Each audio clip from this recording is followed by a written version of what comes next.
Her mind was racing. I'm Joseph, this is Input English. I have a story for you today. Don't be too quick to discount stories for learning English. They are among the most powerful methods you can use to acquire the English language. Stories are magical, and that's why I create these stories for you.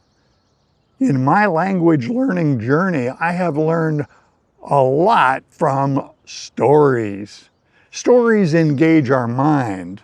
They engage our imagination and our curiosity. Stories are powerful. They also allow me to introduce a lot of expressions to you, always in context, and these expressions are common expressions that are useful in everyday life. So let's get started with the story. I started with the statement that her mind was racing. That was Kathy. Kathy is one of our favorite characters. She and Robert have two boys, Craig, who's 12, and Bobby, who's 9. Kathy is a practicing attorney, and she and Robert really try to take good care of their family. Kathy was the first one down in the morning, and she was starting to make breakfast for the 4 of them. The next arrival in the kitchen was Robert. He greeted Kathy and asked how she had slept. She said, "Oh, so," and then she corrected herself. She said, "Not well at all. My mind was racing."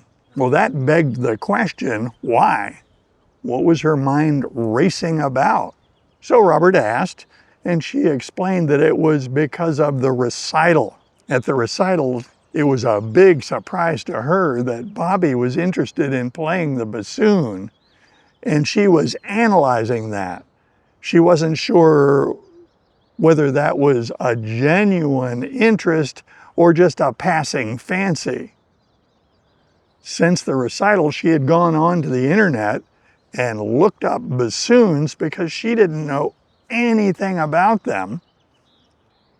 And when she finished her search on the internet, she was more confused than before. The internet had a lot of marketing, and it seemed like everyone was trying to sell her a bassoon. She couldn't get a straight answer whether that was reasonable for a 9-year-old to play a bassoon. She shared this with Robert, and he understood. He had not thought much about Bobby's interest in bassoon, but it made sense. As they were talking about this, Bobby showed up in the kitchen.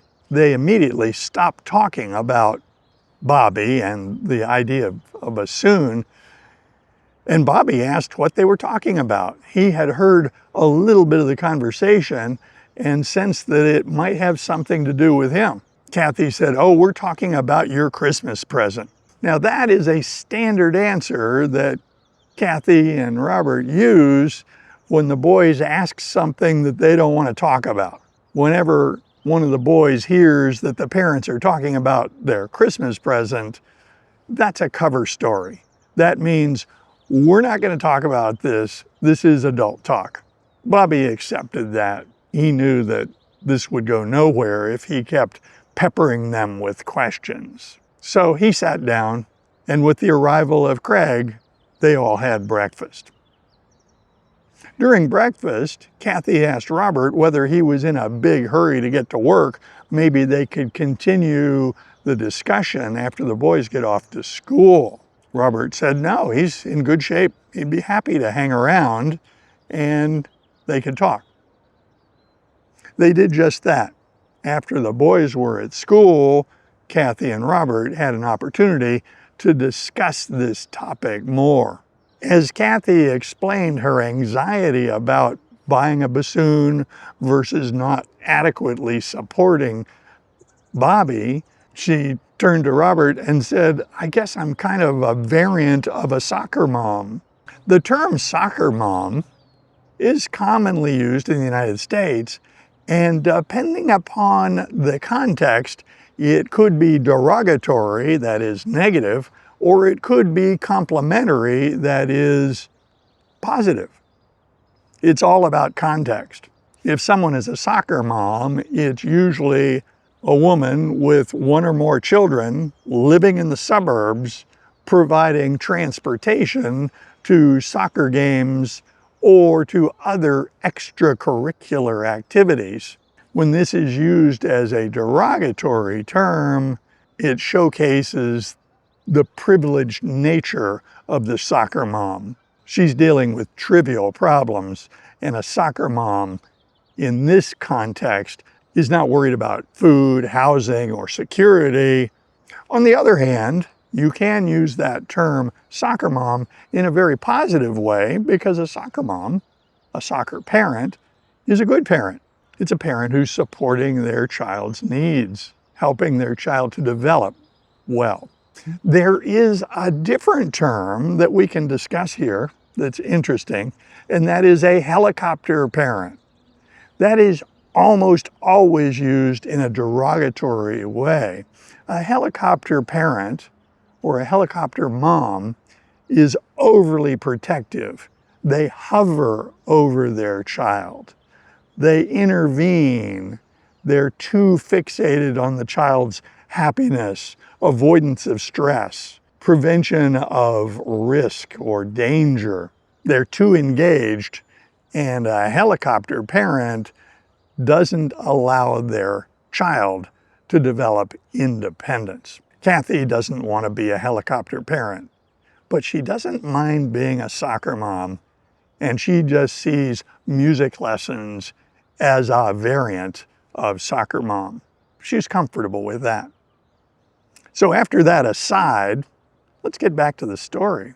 As the two of them discussed this, Kathy pointed out that she didn't want to buy an expensive bassoon to find out that Bobby really was only slightly interested.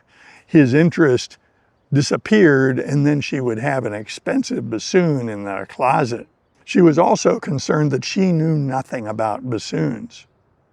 As soon as those words came out of her mouth, she developed an idea. Who would know about bassoons? Probably Mr. Sheridan at the music store. That's Craig's saxophone teacher. She didn't know if Mr. Sheridan would know much about bassoons or not, but it was an obvious place for her to inquire. So she told Robert that she would do some investigation. She will go to the music store in the late morning and ask a bunch of questions. With that, Robert took off for work, and Kathy did some work in her office related to her law practice. About 11 o'clock in the morning, she drove to the music store. As she walked in, the store was empty. There were no customers, but as she walked through the door, a sensor tripped a bell, and that alerted Mr. Sheridan to come out from the workbench. He had been working on an instrument in the back. He greeted Kathy. He knew her from Craig's music lessons, and he asked her, "What brings you to see us today?" Kathy explained what had happened at the recital. Bobby was very interested, but she doesn't know how to proceed. She explained that she had researched it on the internet, and that had made her confusion even worse. Mr. Sheridan said, "You came to the right place, and I'm not going to try to sell you anything." With that, Kathy was very relaxed, and they had a nice conversation. Mr. Sheridan started by explaining that they should tell Bobby that he has chosen very wisely, because the bassoon is the very best instrument in the world. There is nothing better than the bassoon, and he has chosen extremely well. Now, Kathy didn't quite understand that. Why was he speaking in such flowery terms about the bassoon? She was about to find out. He explained that his true love is the bassoon. That's his instrument. He teaches various woodwind instruments, but his principal instrument is bassoon, and he used to play in the orchestra. What's more, in recent years, he has been playing the Baroque bassoon, which is arguably the original bassoon, and it has very few keys. It's a very simple system from centuries ago. Kathy knew she was in the right place. She knew she would get some good advice. So she asked, what do I do? Do I buy a bassoon for Bobby? Is that the best way to support his interest?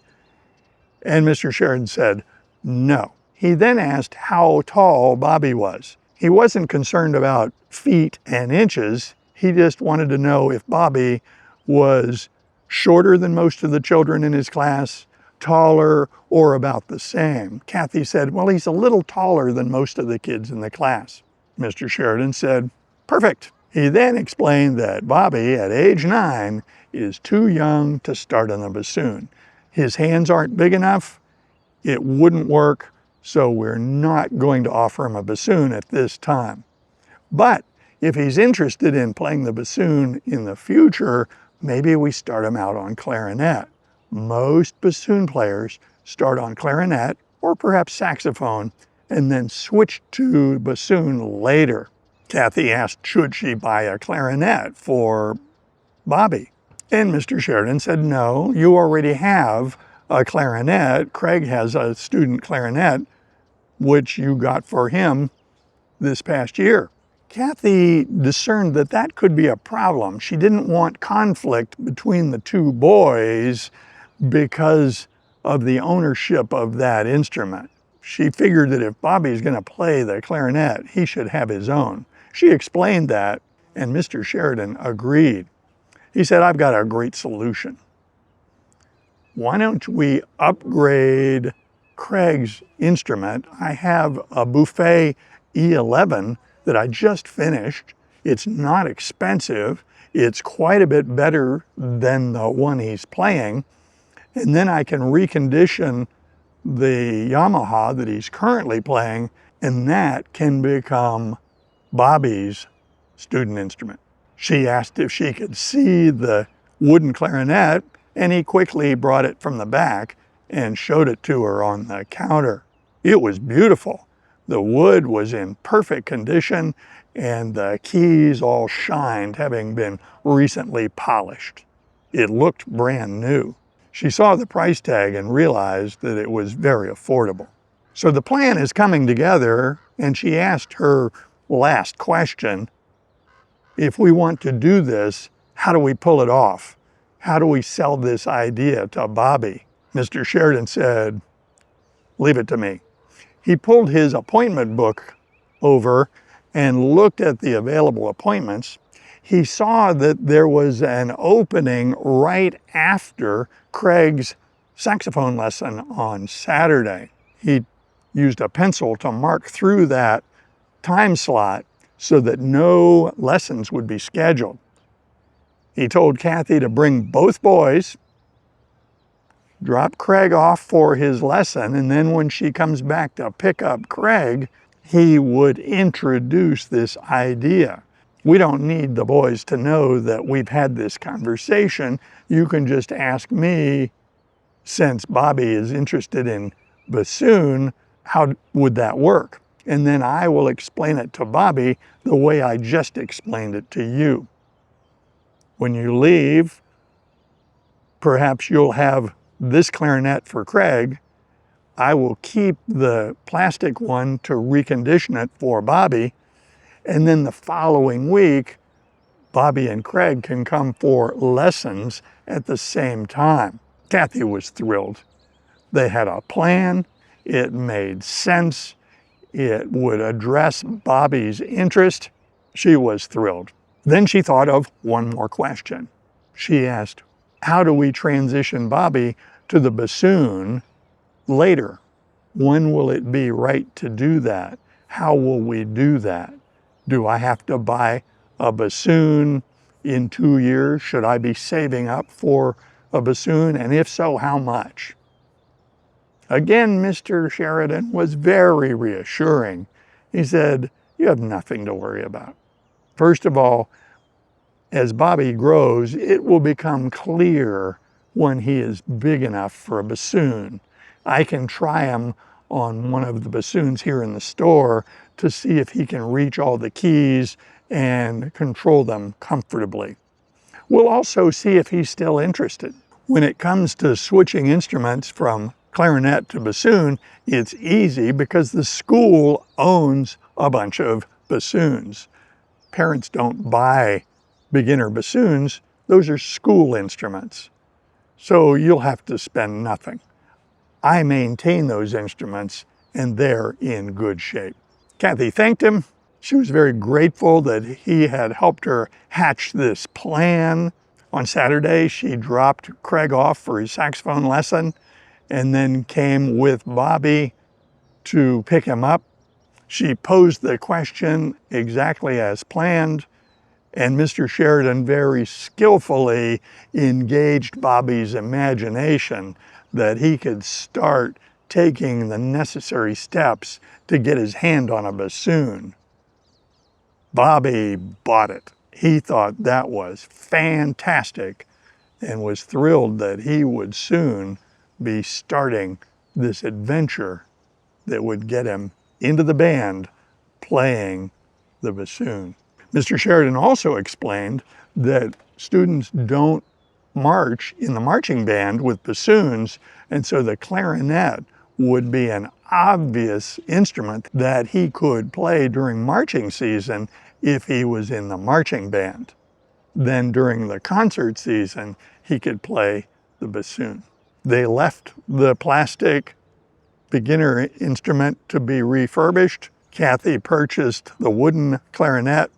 So Craig was happy. He had a new wooden clarinet to play. Bobby was happy. He's going to start playing music and likely will be playing the bassoon in a few years. And Kathy is happy because of Mr. Sheridan's kindness and his expertise. All her worries have resolved. I invite comments below, and if you like videos like this, be sure to click on this one next. See you soon.